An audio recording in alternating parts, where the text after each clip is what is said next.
esta vida intelectual tiene que estar ordenada por naturaleza a la vida mística, porque la gracia perfecciona la naturaleza, no la destruye. Entonces todo lo que es específico de esta capacidad de la mujer para la contemplación, especialmente sobrenatural, como dijimos, tiene que estar favorecido por la actividad intelectual. Hoy sabemos que, a diferencia de lo que pasaba en otras épocas, las mujeres estudian en la universidad y en otros lugares, pero no siempre estudian lo que les favorece. Entonces, en general, hay como una especie de competencia entre la mujer y el varón en el estudio, en lo racional, etc. Se intenta una especie de equiparación, que está bien en muchos aspectos, pero está mal en otros cuando no se adecua a la condición personal de los interesados, en este caso de las mujeres. Entonces, la mujer, como el hombre también, tiene que mirar primero el fin, es lo que hemos dicho con mucha claridad con la ayuda de San Ignacio. Entonces hay que ordenar los medios al fin y no el fin a los medios. Primero hay que querer servir a Dios y después querer casarse y después con este o con el otro. Ese es el orden. Este pensamiento se debe aplicar también a los aspectos más profundos de la vida humana, que están centrados en la actividad intelectual, porque, como ya dijimos, la naturaleza humana se define por la inteligencia, y esto vale para los varones y para las mujeres. Es una naturaleza común. La mujer tiene que ser inteligente. El punto es cómo desarrolla su inteligencia, no simplemente en el orden natural, porque el desarrollo racional, natural, sin la gracia, suele ser desafortunado, suele ser desgraciado, como está demostrado en el racionalismo de los siglos modernos, porque este racionalismo es producido por una cultura cristiana muy excelente que no es fiel a sí misma. Entonces decae por apego a bienes inferiores, en este caso la razón. Entonces, no hay que caer en el racionalismo. Esto vale para todos y de una manera específica o particular para el caso de la mujer. Por naturaleza se requiere una atención a las circunstancias particulares de cada época, porque el desarrollo intelectual, al depender de los sentidos y de la afectividad, de la cultura, por tanto, porque los sentidos necesitan elementos culturales, libros, arte, obras de arte, música, etc. Al depender de todo eso, es natural que haya una variación según las circunstancias culturales. Entonces, lo que en una época puede ser útil, puede dejar de serlo en otra y viceversa. En nuestro momento observamos que las mujeres estudian, en muchas universidades son más las mujeres que los varones porque se van a trabajar. Entonces, hay como una mayor dedicación a la vida intelectual. ¿Cómo se combina esto con la necesidad de la profundidad de la vida mística? Bueno, de varias maneras. La primera y más evidente es que una mujer que estudia tiene que casarse con un marido que favorezca su vida intelectual y su vida mística. Bueno, eso es difícil.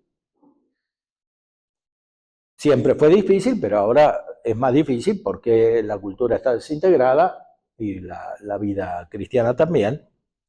Entonces no es tan fácil eso. Entonces, cuando se trata de mujeres jóvenes, siempre hay que tener presente esta llamada a la consagración. No hay que tener miedo de la consagración, porque es como natural en la vida evangélica. Es como lo primero que uno tiene que entender sin necesidad de hacer muchos análisis ni psicológicos, ni teológicos, ni filosóficos, porque está en el Evangelio. Eso tiene que salir como natural. Entonces, hoy, para desarrollar esa vida contemplativa, en muchas circunstancias es mejor no casarse que casarse. Bueno, esto tal vez no se aplica directamente a ustedes, pero se aplica a las personas más jóvenes. Además de que las circunstancias cambiaron, ¿no? En pocas décadas cambian muchas cosas. Entonces, hoy hay muchas mujeres posmodernas que no se casan no por el recto motivo, sino por el motivo equivocado. Entonces son singles o no sé qué categorías inventaron ahora. Eso ciertamente no solo no favorece la vida mística, sino que es contraria, porque en muchos casos favorece la inmoralidad, etc. Entonces, está claro que esto hay que considerarlo especialmente en las personas que tienen vida cristiana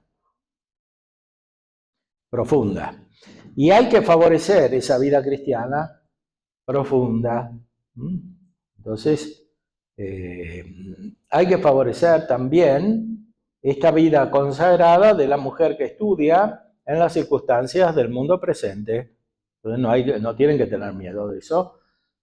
Más aún, tendrían como que querernos naturalmente, y si eventualmente aparecen circunstancias que favorecen el matrimonio con las personas adecuadas, con las ayudas adecuadas, en las cuales se prevé prudentemente, no con prudencia de la carne, sino con prudencia sobrenatural, que se favorecerá la vida intelectual y la vida mística, eso evidentemente siempre es un camino evangélico, un camino que puede conducir a la santidad. Pero hay que ser realistas. O sea, usar la inteligencia en primer lugar es conocer la realidad, no irse fuera de la realidad. El ilusionismo es muy poco intelectual porque se basa sobre los sentidos y la imaginación y no sobre la inteligencia. Solo la inteligencia conoce la realidad. Entonces hay que usar la inteligencia en primer lugar para conocer la realidad. No solo de modo teórico, sino también de modo práctico, que a veces es lo más difícil, o sea, conocer prudentemente cómo se debe operar. Sobre todo en las elecciones más importantes. No hay que dar el mismo peso, como ya decía San Ignacio y San Francisco de Sales, a las elecciones secundarias, contingentes, mutables, que a las inmutables, a las más determinantes de la vida.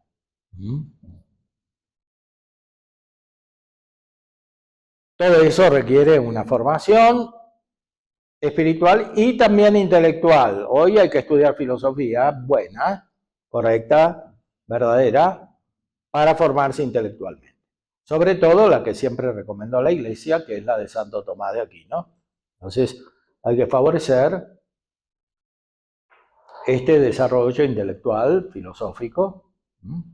Tenemos ejemplos de santas, por ejemplo, Edith Stein, Santa Teresa Benedicta de la Cruz, era filósofa, estudió en la universidad, filosofía, escribió sobre la mujer mucho, estaba en movimientos de la época que favorecían el despliegue de la potencialidad de la mujer, pero descubrió su verdadera vocación como mujer, que era la vida mística, por eso entró en la orden de las carmelitas, que es contemplativa, la de Santa Teresa, y ahí desarrolló su capacidad intelectual, transformando su mente, porque primero escribió libros de filosofía, que eran bastante complicados, porque ella antes no era cristiana, era judía, y seguía un filósofo bastante idealista, Husserl, y complicado mentalmente. Entonces, claro, pensaba de esa manera, pero se fue acercando a la verdad. Lo primero que encontró es a Santo Tomás y tradujo al alemán una de las obras fundamentales de Santo Tomás, las cuestiones disputadas sobre la verdad. Y después de eso fue profundizando y encontró un camino todavía más perfecto que el de la filosofía, la vida mística, y se hizo consagrada de manera religiosa. Ya era consagrada a su modo como laica, después se hizo monja carmelita y descubrió los grandes autores místicos, Santa Teresa y sobre todo San Juan de la Cruz. Su último libro es una explicación de San Juan de la Cruz que se denomina La ciencia de la cruz, que es muy útil para entender también a San Juan de la Cruz. Y es un libro mucho más simple que los que había escrito anteriormente, menos original, pero más profundo. Porque la mente se simplifica y ve lo esencial. Bueno, aquí tenemos un modelo del camino intelectual de la mujer. Sí, tiene esta capacidad mística que debe desarrollar y debe querer. La mujer tiene que atreverse a esta vida mística, que es lo que pusimos en el título de nuestro curso.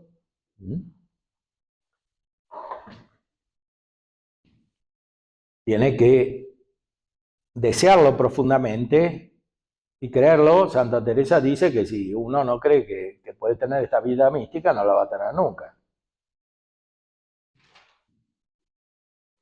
Entonces, primero tiene que creer en la gracia, tiene que creer en la presencia de la gracia, en la transformación que produce la gracia de muchas maneras en las personas y en sí misma. Y después adecuar la actividad intelectual, el desarrollo intelectual, que por sí mismo siempre vale, porque, como ya dijimos, lo esencial de la persona humana es siempre la inteligencia, y eso vale para el hombre y para la mujer. La mujer tiene que ser inteligente y tiene que cultivar su inteligencia, de modo adecuado a las circunstancias de su época. En esta época es necesario estudiar, es necesario formarse intelectualmente, racionalmente, y la mujer también lo tiene que hacer. Pero lo tiene que hacer de acuerdo con su llamado profundo, que es siempre el mismo que para el hombre, que para todos, la universal vocación a la santidad, pero según sus propias características. Entonces, desde el punto de vista teórico, tiene que elegir aquellas disciplinas que le favorecen, son diferentes para cada persona y para cada etapa de la evolución natural y sobrenatural de cada persona. O sea, puede ser desde la ingeniería hasta la psicología, hasta la filosofía, el arte, etc. No es que haya actividades específicamente, no es que la mujer sea para el arte y el hombre para la economía. Porque, como ya dijimos, lo principal de la inteligencia es universal y supera la materia, los sentidos, entonces vale para los hombres y para las mujeres. Pero después hay que considerar la propia persona, el propio desarrollo personal. Entonces, como en todas las cosas, hay que elegir la actividad intelectual que favorece el desarrollo de la vida espiritual, de la vida mística, que conduce al fin, que es la contemplación de Dios.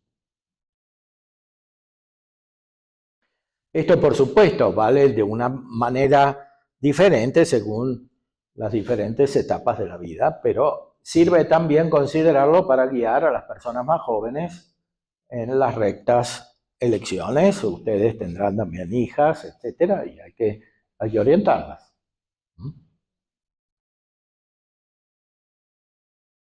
Para que unifiquen su vida.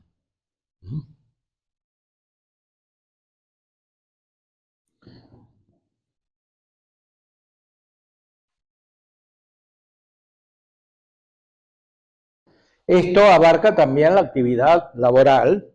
El trabajo tiene que estar ordenado a la vida intelectual y no viceversa. Es decir, uno no tiene vida intelectual para trabajar, no es que va a la universidad solamente para tener un buen trabajo. Esa es una concepción muy estrecha. Es al revés. Uno trabaja para ejercitar su inteligencia y sobre todo para ejercitar su vida espiritual. Entonces, cuando uno considera el conjunto de la vida, tiene que poner cada elemento en su lugar, valorándolo adecuadamente, considerando las relaciones adecuadas. Uno trabaja para tener vida intelectual, es decir, para tener reposo. Ahí el padre Arintero ha hablado del reposo místico. Un gran filósofo alemán que tuvo muchos hijos, Joseph Pieper, escribió un libro que tenía por título El ocio y la vida intelectual. Es una deformación muy grave de la mentalidad moderna poner el trabajo por encima de todo. Es un grave defecto, muy antinatural. Este grave defecto después engendra vicios de toda naturaleza. Vicios de toda naturaleza. Entonces, uno no vive para trabajar, trabaja para vivir, y vivir es contemplar, como ya sabía Aristóteles, ¿no? Dios es vida, es conocimiento de conocimiento, Dios no trabaja. ¿Uno no vive para trabajar? No. Trabaja para vivir, pero para vivir según su vida verdadera. La vida verdadera es la vida intelectual y principalmente la vida sobrenatural. Entonces, no hay que tener miedo del descanso intelectual. No es simplemente irse de vacaciones para tomar helados o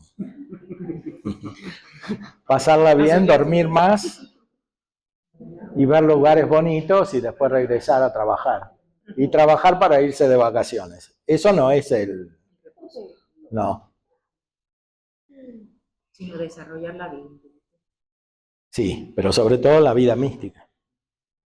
Porque la vida intelectual está al servicio de la vida mística.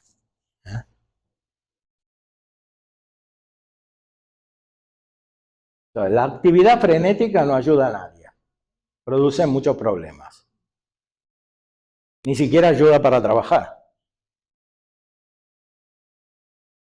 Pero menos ayuda para lo esencial, es decir, la vida intelectual y la vida contemplativa. Entonces, en la mujer es importante que haya un equilibrio profundo entre estos aspectos, que sea además personalizado, que corresponda a la situación de cada persona, y que esté bien dirigido a esta capacidad espiritual importante que hemos descrito y que ahora profundizaremos también.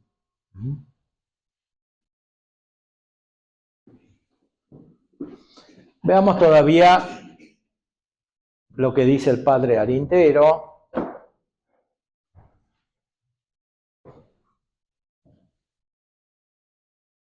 Los que con simples ojos humanos se atrevan a juzgar de estas maravillas, no podrán menos de errar lastimosamente, teniendo en poco o en nada esas margaritas preciosas que no están en ellos.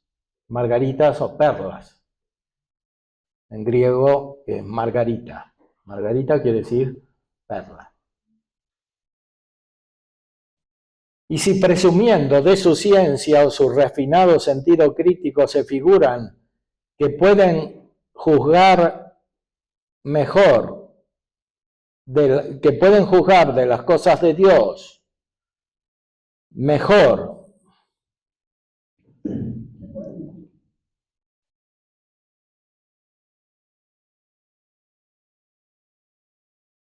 que los mismos santos llenos del sentido de Cristo, entonces por menospreciar las maravillosas vidas de los justos, tendrán al fin que reconocer, mal que les pese, que fueron unos insensatos.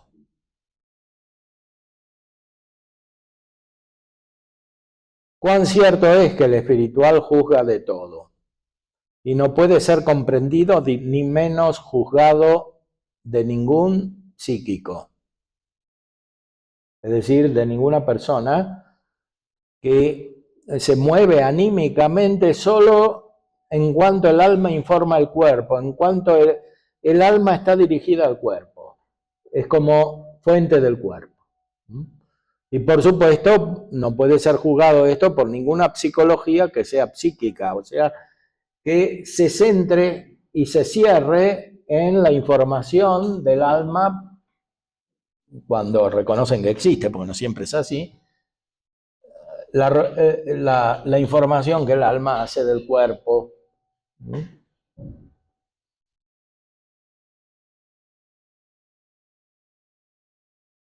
Se refiere también a algunos santos. Dice San Francisco de Sales en el Tratado del Amor de Dios: los escritos místicos, observa San Francisco de Sales, los hace más felizmente la devoción de los amantes que no la doctrina de los sabios.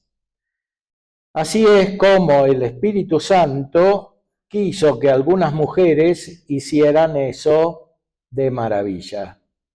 Hicieran en eso maravillas.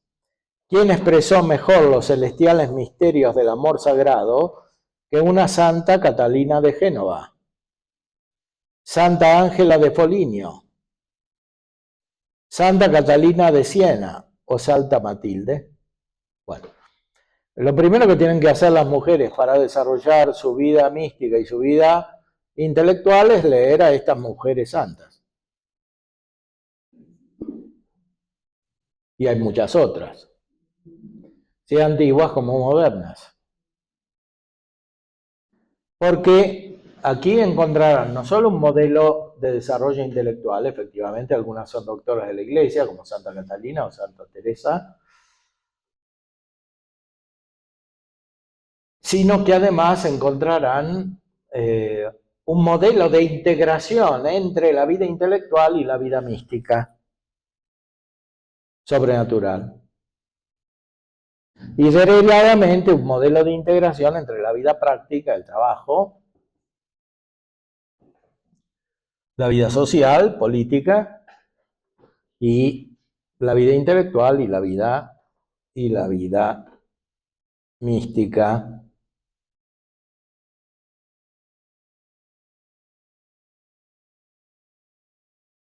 Cuando alguien más ardientemente ama a Dios, tanto más plenamente se le revela el amado.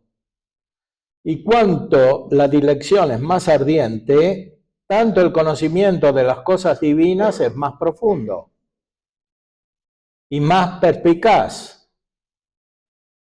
Pues las cosas que nos son más cercanas, las conocemos, las miramos más fácilmente. Y el amor de Dios se nos hace para nosotros cercanísimo cuando nos puede transformar a nosotros en Dios.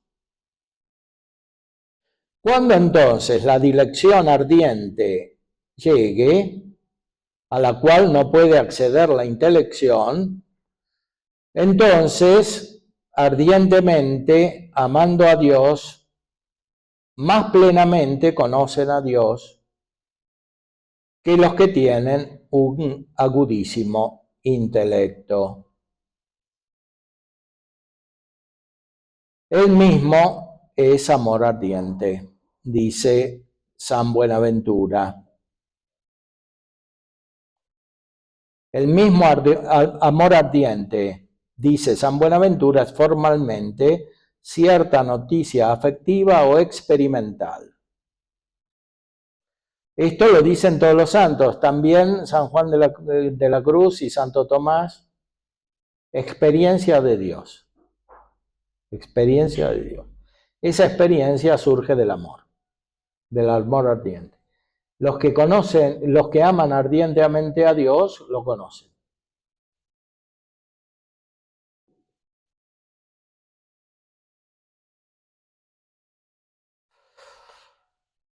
Para eso hay que acudir crecientemente a una buena dirección o paternidad espiritual, que no es siempre lo mismo. La paternidad espiritual no es la aplicación de un método, es una connaturalidad con la vida espiritual que interactúa con la del hijo espiritual.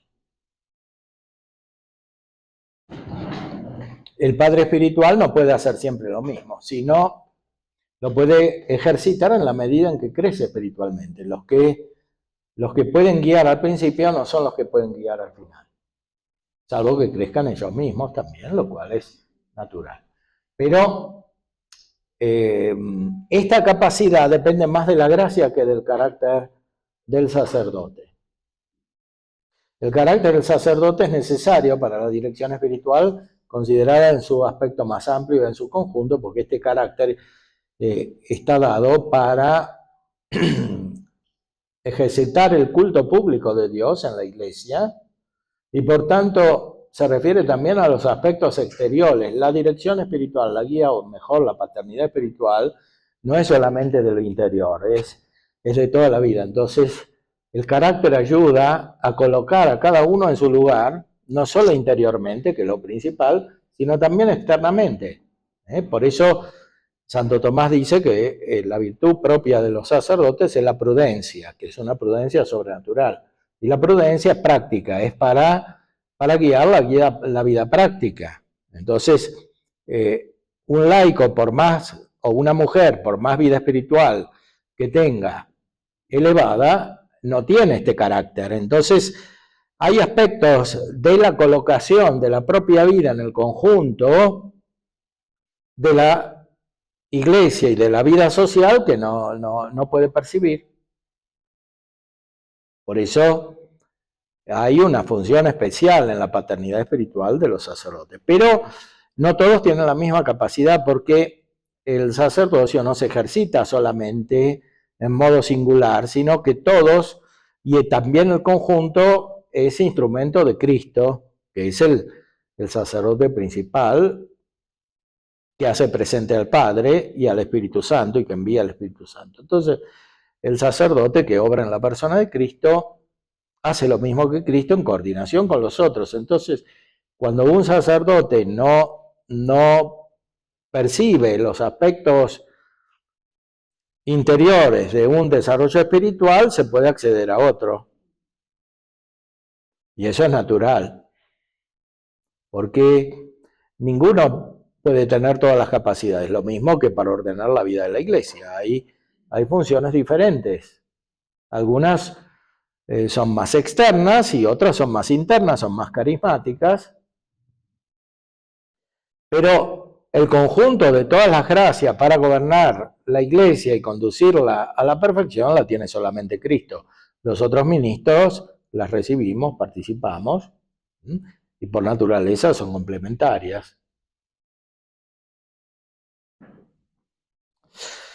Aquí critica a algunos directores espirituales. Los directores incapaces de conocer las cosas del espíritu que tanto desprecian y contradicen a las almas contemplativas porque no las entienden, viéndolas proceder con toda sencillez y humildad, suelen ser los primeros que dan crédito a las ilusas, a estas mujeres que desacreditan la vida mística y la vida espiritual.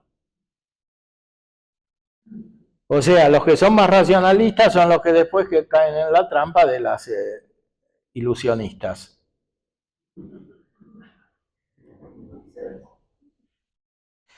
Las cuales, aunque lo estén de buena fe, o sea, ilusionadas, quiere decir embelesadas interiormente por sus sentidos internos, y eventualmente por la acción de los ángeles y de los demonios y por su propia naturaleza,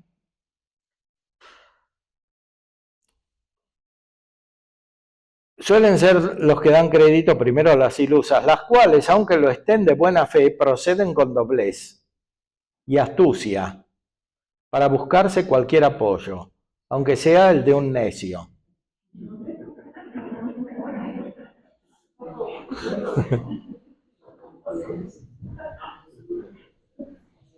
O sea que son un castigo recíproco, la hija espiritual y el padre espiritual.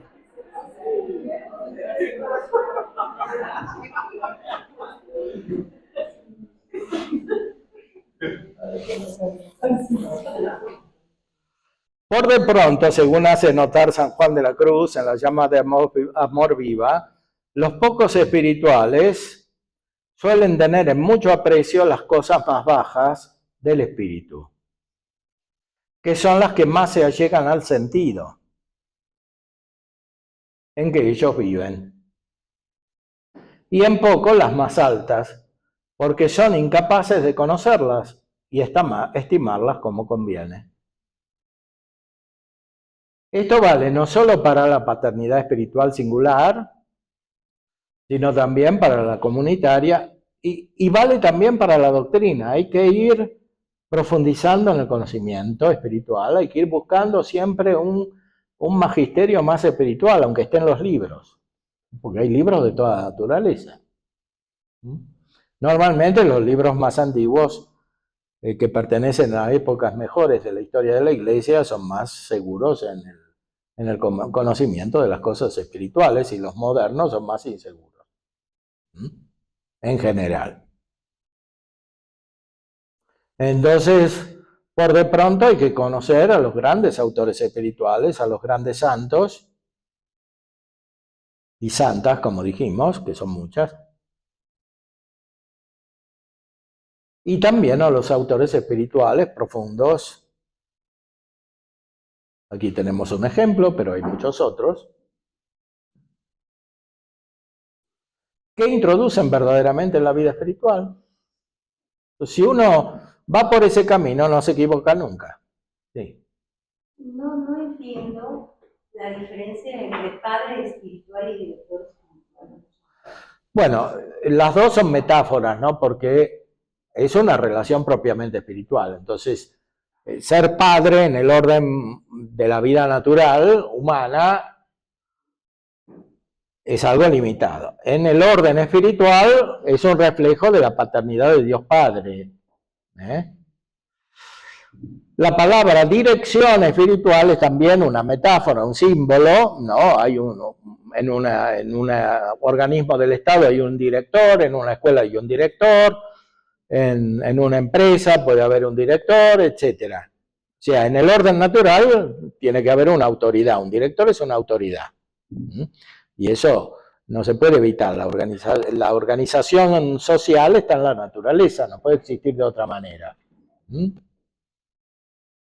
Ahora, cuando se habla de director espiritual en el sentido específico, es una persona que tiene mayor autoridad espiritual porque tiene más conocimiento y más experiencia espiritual y puede guiar a otra, muy especialmente cuando tiene el sacramento del orden. El sacramento del orden, además de dar la gracia por la cual uno tiene más o menos autoridad espiritual, requiere un conocimiento, una formación, porque esa gracia normalmente debería estar unida a un conocimiento intelectual. Hay que estudiar muchos años.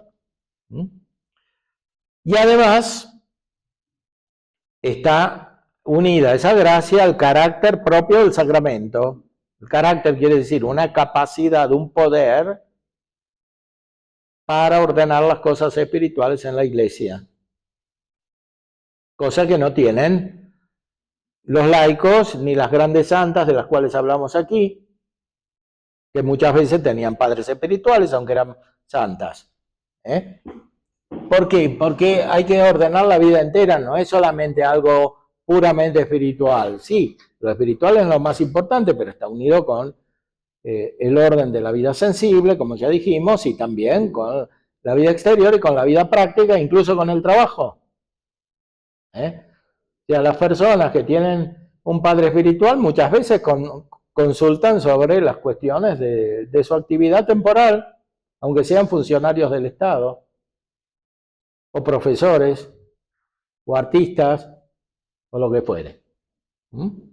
¿Por qué? Porque la vida requiere una unificación creciente, no se pueden separar los aspectos, si uno quiere tener profundidad. Entonces, la palabra padre espiritual es más completa y más tradicional que director espiritual, que es más moderna. Y se presta más a una interpretación naturalista. O sea que uno tiene un director como tiene una autoridad en el colegio, en la empresa o en la oficina. No es lo mismo. Por eso la palabra padre es más profunda, como símbolo. Pero se puede usar la otra también si uno la entiende bien.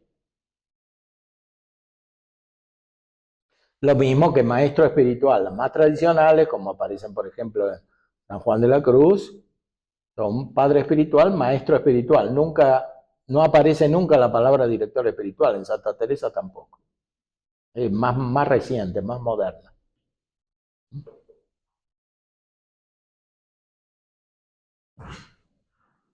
Hay una tendencia hoy como a rebajar la labor de la dirección espiritual, coaching, está tan de moda, y que es una técnica que puede tener elementos valiosos porque parte de que es una técnica que ayuda a la persona que es guiada a darse cuenta de sus propios problemas, a tomar conciencia de su propio camino y su vida y tomar sus propias decisiones. Pero reducir la dirección espiritual a una especie de coaching me parece un empobrecimiento de esta dirección y paternidad espiritual. Y está muy de moda en la iglesia eso. Sí, este coaching es una especie de versión reducida de la actividad psicoterapéutica, o sea, es un psicólogo light, podríamos decir. Entonces, sí, el problema fundamental de todo esto es lo que decía el padre Arintero respecto de los guías que no entienden, o sea, el naturalismo. Porque normalmente una persona que hace este tipo de tarea no podrá guiar más allá de su propia experiencia, que es muy limitada. Normalmente es muy limitada. Entonces, sí, la verdadera guía espiritual tiene que tener un principio espiritual en la paternidad divina, en la asimilación de la vida del Hijo de Dios, de Cristo, y en la presencia del Espíritu Santo. Y eso debe descubrirse crecientemente. Pero puede ser, accidentalmente hay periodos en la vida de las personas en que no hay ningún director espiritual determinado porque no lo encuentran. Siempre es mejor no tener ninguno que tener uno malo, eso sí. Pasa lo mismo que con los psicólogos. Malo en sentido absoluto, malo en sentido relativo, porque hay algunos que todavía que no entienden las cosas más profundas, entonces no pueden guiar a las personas que tienen una vida más profunda que ellos, ¿no? Aunque en algunas circunstancias particulares también las pueden guiar, por esa función específica que tiene el sacerdote por el sacramento del orden, que conoce también las cuestiones prácticas, porque muchas veces puede haber personas que tengan vida espiritual profunda, pero que estén desorientadas en cuestiones más inmediatas, prácticas. Y ahí también hace falta la luz especialmente la luz del sacerdote y eventualmente de alguna otra persona que tenga algún carisma. Pero esto es más difícil de conocer con certeza. En cambio, el sacerdocio implica el carisma por sí, porque para eso fue ordenado. Entonces es mucho más riesgoso recurrir a personas carismáticas que tengan algún don que recurrir al sacerdote que tiene más prudencia por su propio oficio y por el carácter y por el sacramento que da la gracia para eso. Entonces, sí, no se puede prescindir del orden sagrado, ni de los sacerdotes ni de los obispos en su campo. Pero cuando se trata de los fenómenos más espirituales, hay que ir buscando a las personas más espirituales.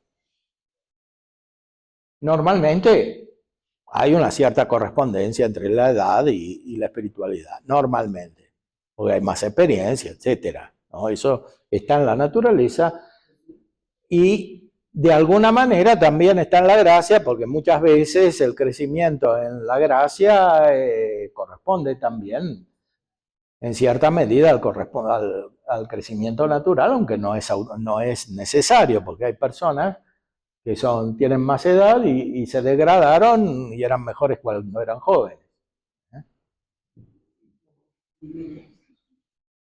Entonces puede haber personas jóvenes que sean mejores que los ancianos, como ya dijimos, porque lo que interesa es más la vida espiritual profunda, la gracia, que las condiciones naturales. Y lo que vale para los padres espirituales, análogamente vale para los autores espirituales, para los escritos. Entonces hay que ir buscando los escritos más profundos. Cuando uno no encuentra un padre espiritual, tiene que buscar por lo menos la dirección de los santos. Especialmente de los más profundos, de los más acreditados, de los más tradicionales, de los que han tenido un influjo más intenso en la vida de la Iglesia, que son los grandes, ¿no? San Agustín, Santo Tomás, San Juan de la Cruz, San Francisco de Sales, San Ignacio. Es decir, si uno lee estos autores, es muy difícil que se equivoque en el camino. Si uno empieza a leer todos los libros que van saliendo en todas las épocas, es muy fácil desorientarse. Si quiere seguir la moda, bueno, pasa lo mismo que en la vida natural, ¿no? Es muy fácil perder el camino. En cambio, si uno va a los grandes autores reconocidos, también hay otros autores espirituales que no son canonizados, como Arintero o el padre Garrigou Lagrange o muchos otros. Uno lee los libros más sólidos, es muy difícil que equivoque su camino. Y además la lectura de esos libros sirve para conocer al padre espiritual que le va a servir. Muchas veces las personas perciben la necesidad del padre espiritual antes de tenerlo. Y sobre todo cuando van creciendo espiritualmente. Es al revés de lo que parece, o sea, cuanto más se crece, más se necesita. Al principio no se necesita tanto. Cuando uno es joven, no tiene problemáticas tan profundas, entonces basta con que uno le diga lo mismo que le dice a todos, y se lo puede decir uno o se lo puede decir el otro. Eso es lo que normalmente sucede al principio, pero incluso ahí hay jóvenes que tienen ya una acción de la gracia más profunda y necesitan que se les den consejos verdaderamente espirituales para que no se desorienten. Pero cuando se crece en la vida espiritual, se percibe cada vez más la necesidad del padre espiritual para la guía profunda. Entonces, esta paternidad espiritual es una relación personal porque refleja la relación entre el padre y el hijo. Por eso dice San Juan de la Cruz que cada uno se vuelve como el padre espiritual que tiene. Y que por eso hay que elegirlo bien. Porque después se va a volver como él. Porque es padre, entonces genera espiritualmente. Claro, siempre la vida divina es la misma, pero la particularidad, la configuración personal tiene también una base natural y la gracia actúa sobre la naturaleza y entonces se da también una configuración espiritual. Por eso se usa la metáfora también de las familias espirituales. Por ejemplo, en las órdenes religiosas tradicionales se habla de la familia espiritual, porque están configurados de alguna manera como en una familia natural. Hay un parecido no solo físico, sino también anímico, según las potencias interiores, los sentidos interiores. Entonces, lo mismo sucede en la vida espiritual. Por eso, por un lado, en el magisterio hay que seguir el magisterio de la Iglesia, que no es lo último que dijo el Papa, sino todo lo que dijo la Iglesia, todo entero. Lo que dijeron los concilios, lo que dijeron los papas anteriores, lo que dicen ahora los obispos, los sacerdotes en todo el mundo, y lo que dicen los grandes doctores. Santo Tomás, dice el Papa San Pablo VI, Santo Tomás fue hecho suyo por la Iglesia, entonces el magisterio de Santo Tomás es el magisterio de la Iglesia. Entonces, nunca nadie, ningún papa, ni ningún obispo, ni ningún sacerdote va a poder decir algo sustancial contra Santo Tomás o San Agustín. Si lo dijere, esto sería un falso magisterio, errado. El magisterio es algo muy grande, representa la enseñanza de Cristo, que no se puede encerrar en una sola persona, ni siquiera en la gracia o el carisma que tenga uno solo. Por eso la tradición abarca todo lo que la Iglesia enseña, explicando la Escritura. Y eso es lo que hay que considerar. No la última cosa que dijo un obispo o el Papa o un sacerdote.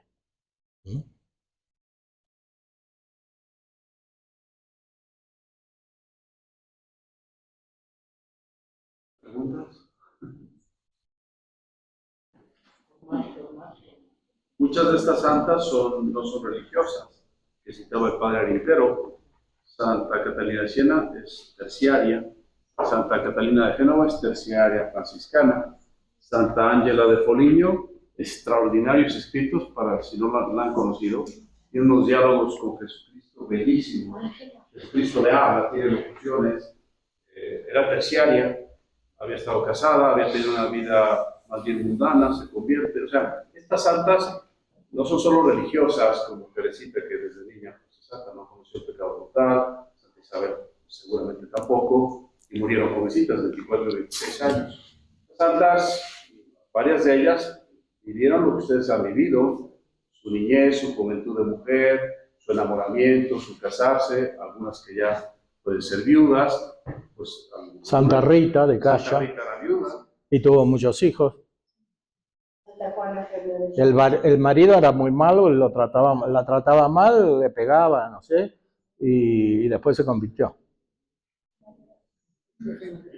Y fue una gran contemplativa, monja.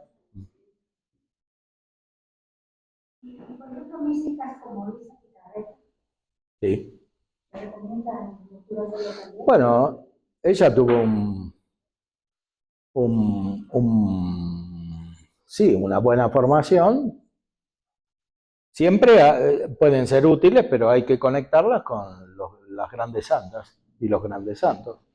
O sea, si uno tiene que elegir, tiene que fundamentarse primero en los más tradicionales, en el sentido teológico y profundo del término. Y después de ahí puede discernir, elegir lo que más le conviene. Sí, las doctoras de la Iglesia, que hemos estado viendo en el curso de Amecameca y que este año culmina con Santa Hildegard de Bingen, la única que nos falta, ¿verdad?, estudiar, y alguna más, pero la doctora de la Iglesia es la base, porque para ser doctora de la Iglesia, además de ser la santa, en todo su magisterio y doctrina de estas santas no hay ningún error, por eso son doctoras. Entonces, ir a las doctoras pones la base para después conocer las que también no son doctoras, pero son grandes madres espirituales de la Iglesia, como estas que sí te traen aquí. Bueno, Catalina sí es doctora, Santa Teresa es doctora, ¿no? Santa Hildegard de Bingen y Santa Teresa del Niño Jesús, ¿no? Esas doctoras deberían de conocerlas de entrada, que van a lo seguro, porque es un magisterio que no solo ha canonizado la Iglesia a la persona, ¿no?, de alguna manera ha canonizado el magisterio de esta santa.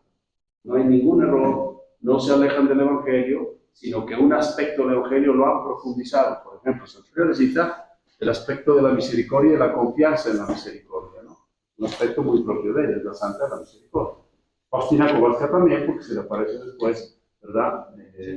El mismo Jesús de la misericordia, ¿no? Y no hay error en sus doctrinas. Son específicas, particulares, pero sobre todo las doctoras, que son 4, ¿no? Y de ahí ir conociendo a las mujeres santas. Porque viven esta fe desde un corazón femenino. Como decía el padre, toda la mujer es propio femenino. Su cuerpo, su alma y su espíritu son femeninos, diversos al cuerpo, alma y espíritu varonil, masculino. Sí, aunque lo esencial es lo mismo para todos, como dijimos, ¿no? Porque en la vida eterna lo principal va a ser contemplar con los ojos de la inteligencia a Dios y no con el cuerpo. Aunque veremos el cuerpo del Cristo y el cuerpo de la Santísima Virgen María, la visión beatífica está totalmente más allá del conocimiento natural y es perfectamente espiritual, más aún es perfectamente divina. Siempre en la condición de la criatura, pero es verdaderamente divina. Estamos hechos para ver a Dios, para contemplar con nuestra inteligencia y para amar con nuestra voluntad espiritual a Dios. Con esto terminamos y nos preparamos. ¿Ya? No, queda media hora. Ah, queda media hora. Ah, bueno. Ya está muy cansado. Entonces,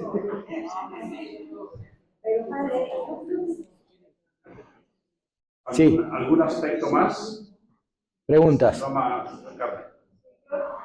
Una de las cosas en las que estaba pensando y es para todo padre espiritual, mientras más dócil es un alma a la gracia de Dios y permite que el Espíritu Santo actúe en ella y colabora con la acción del Espíritu Santo, más confiable es porque los dones del Espíritu Santo van a actuar en él, empezando por el consejo, por la sabiduría.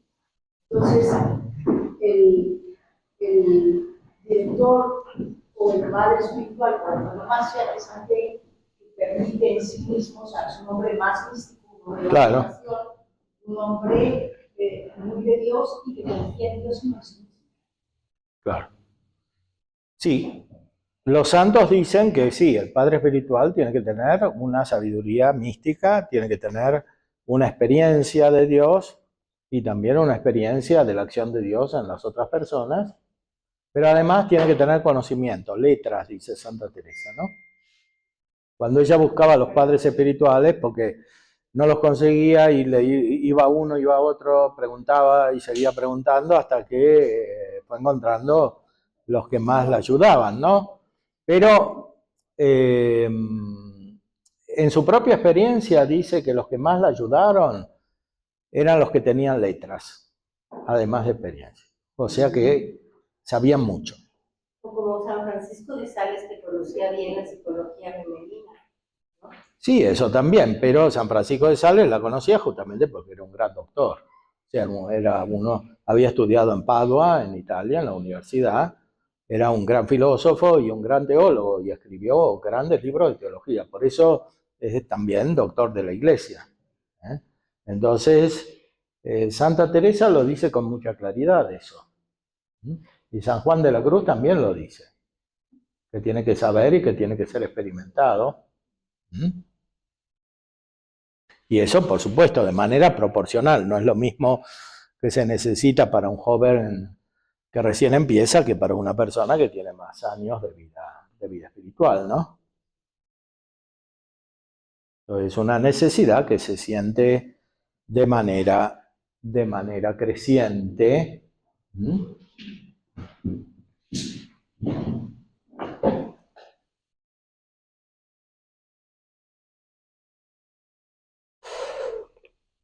Aquí cita también a Santa Teresa, el padre Arintero,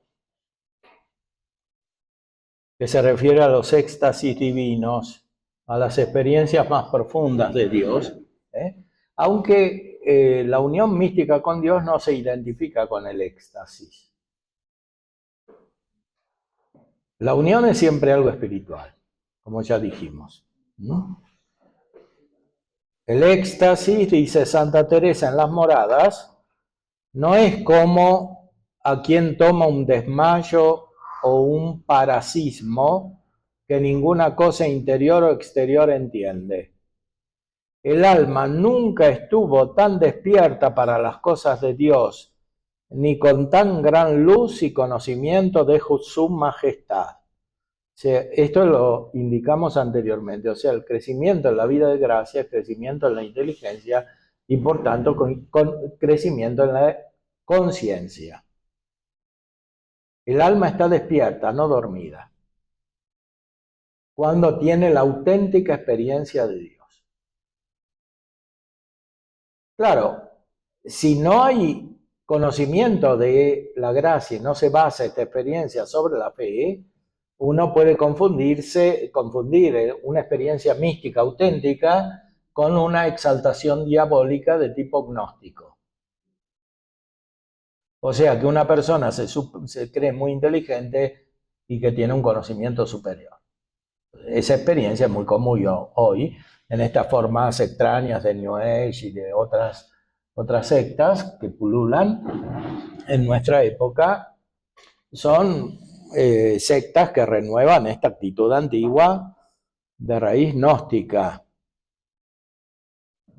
Gnóstica quiere decir que se refiere a un conocimiento no producido por la gracia.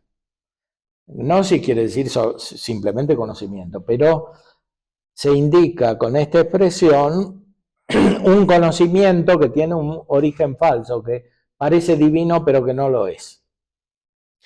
Efectivamente, el demonio puede exaltar la imaginación y la afectividad. Entonces parece que una persona es muy mística y en realidad es falsa mística o mística diabólica.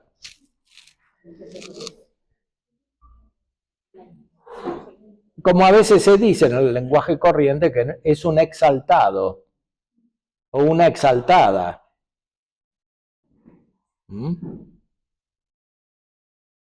Y como dice el padre Arintero, esto desprestigia la verdadera mística. Después vienen los psicólogos formados en la psiquiatría materialista moderna o en la psicología de base filosófica moderna y piensan que todo es un delirio místico, o sea que todo el que tiene experiencia mística es delirante o loco. Porque confunden una cosa con la otra y no tienen cómo distinguirla, evidentemente. Porque para distinguirla hay que tener la experiencia, hay que tener el conocimiento, etc. Y la formación adecuada intelectual para esto.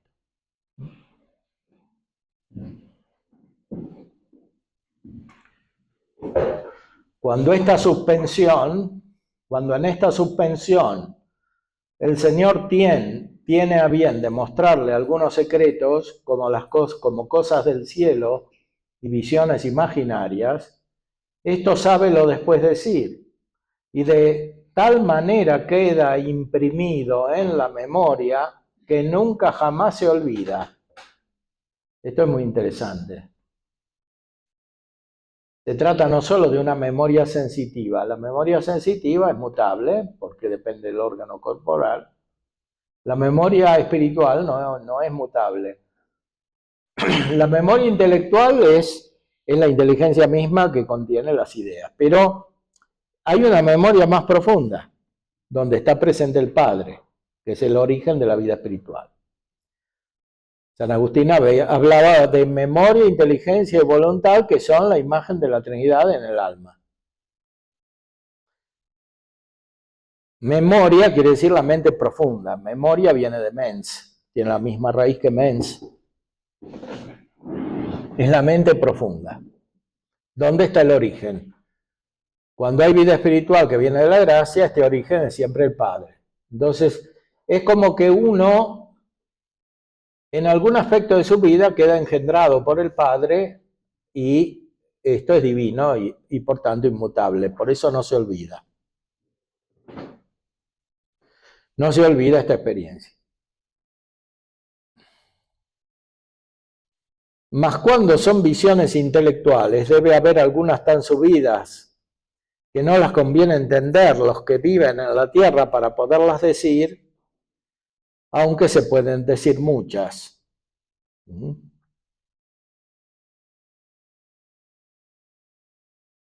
Entonces, Dios puede mostrarle algunos secretos al alma y no se lo olvida.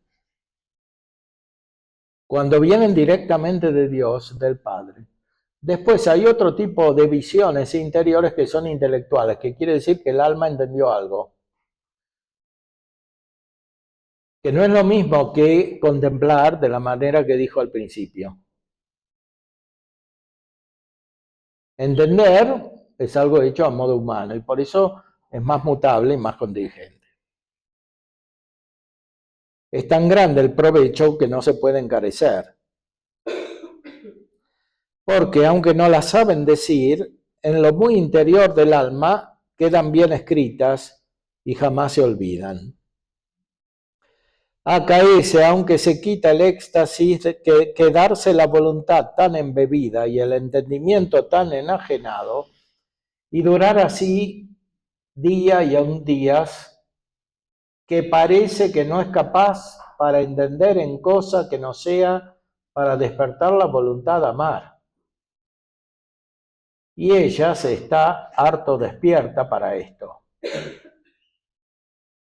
Y dormida para arrostrar y asirse a ninguna criatura. Quiere decir, que estas personas que tienen un crecimiento espiritual y una experiencia de Dios auténtica, están muy despiertas pero dormidas para lo exterior, eventualmente. Cuando todavía no es muy perfecta la vida espiritual. Cuando es muy perfecta, ni siquiera están dormidas para lo exterior.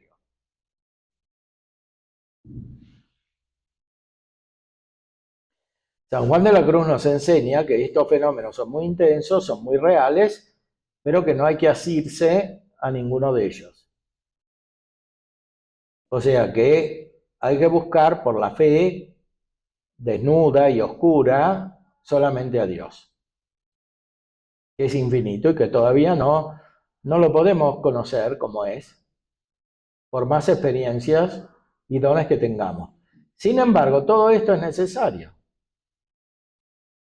Y es necesario de una manera diferente para cada uno, porque el entendimiento humano está tan lejos y los sentidos tampoco lo ayudan, que se tiene que transformar mucho. Y por eso la acción de la gracia que llega produce crecientemente esta transformación.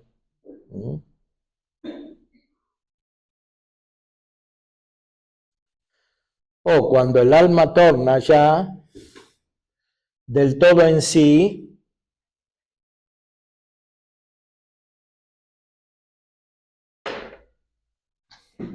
que es la confusión que le da y los deseos tan grandísimos de emplearse en Dios de todas cuantas maravillas se quisiere servir de ella.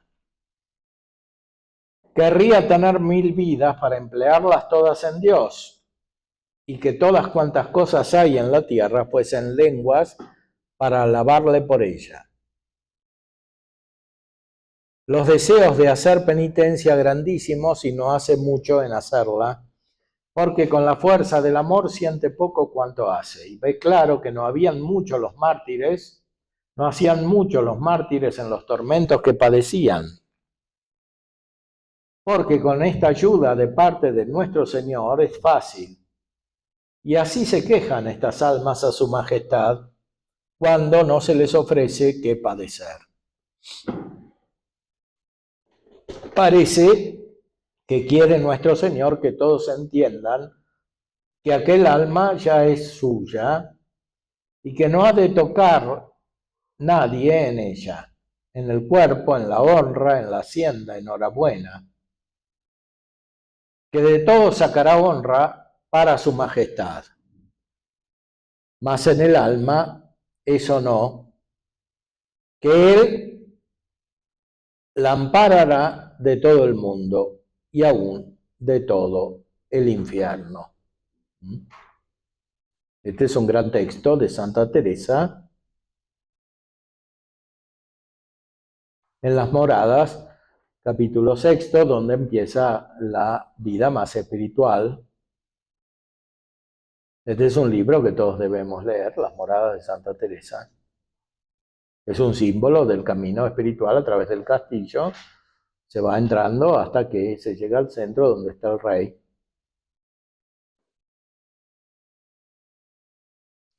Y en las moradas sextas ya la persona está muy unida a Dios.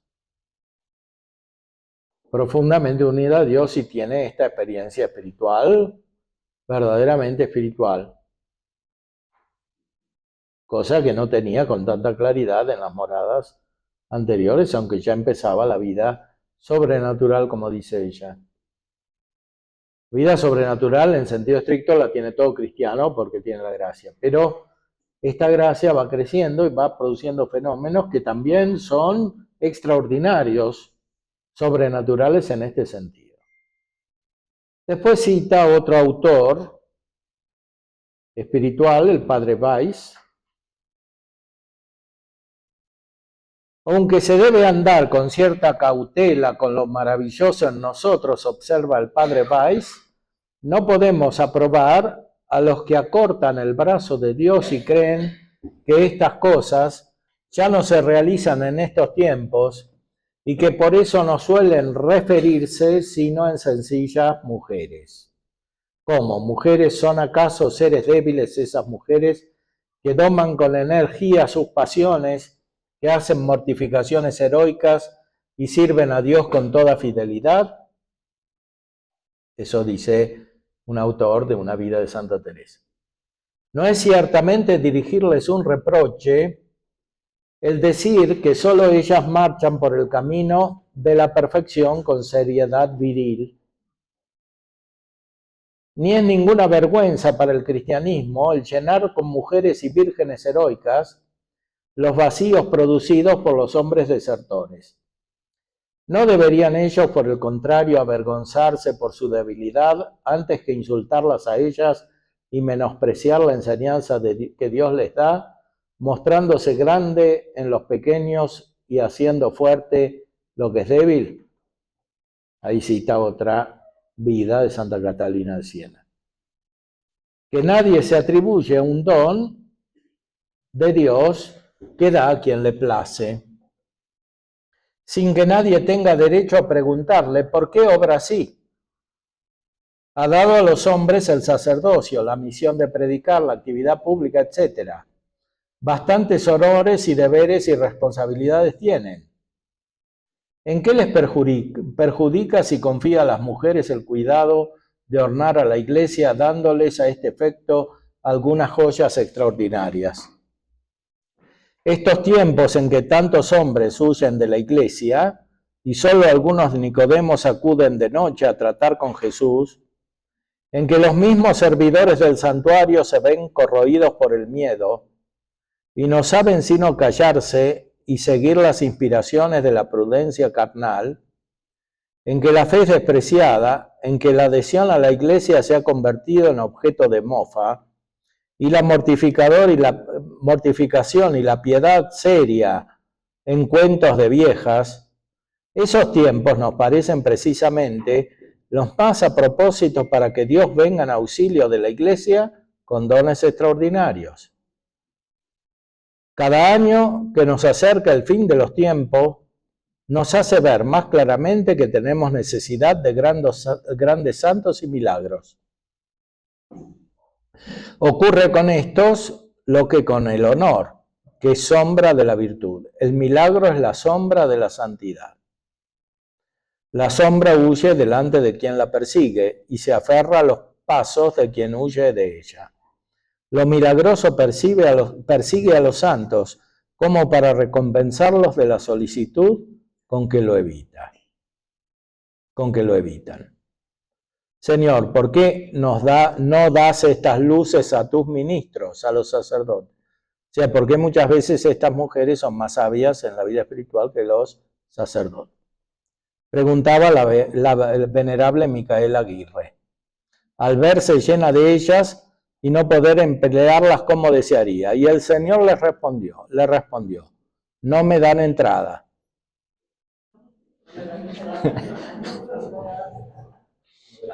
Se lo preguntó esta mujer a Cristo, que no sabía mucha teología. Entonces, sí, Dios se lo quiere dar a todos, claro, pero si no le dan entrada, no. Hay que querer recibirlo. Por eso hay que querer mucho la vida mística, ¿no? No querer directamente lo extraordinario, ni interior ni exterior,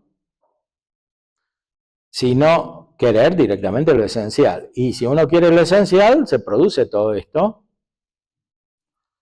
según la disposición de la sabiduría divina que no podemos predecir. Pero hay que querer la vida mística en profundidad.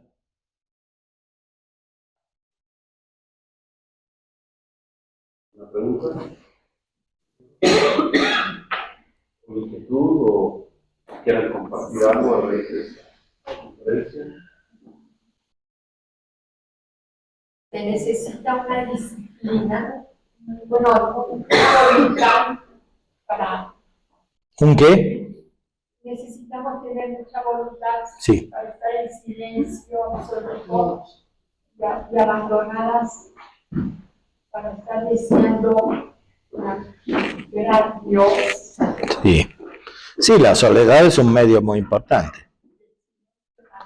Y el silencio también. Sí. Son siempre medios, ¿no? Pero hay que buscarlos. Como dijimos antes, hay que tener mucho tiempo, ¿no? Si uno se la pasa en la vida exterior y buscando conversaciones y dialogar con todo el mundo y tener mucha vida social, este tiempo no lo van a tener nunca. La vida social superficial es un impedimento importante.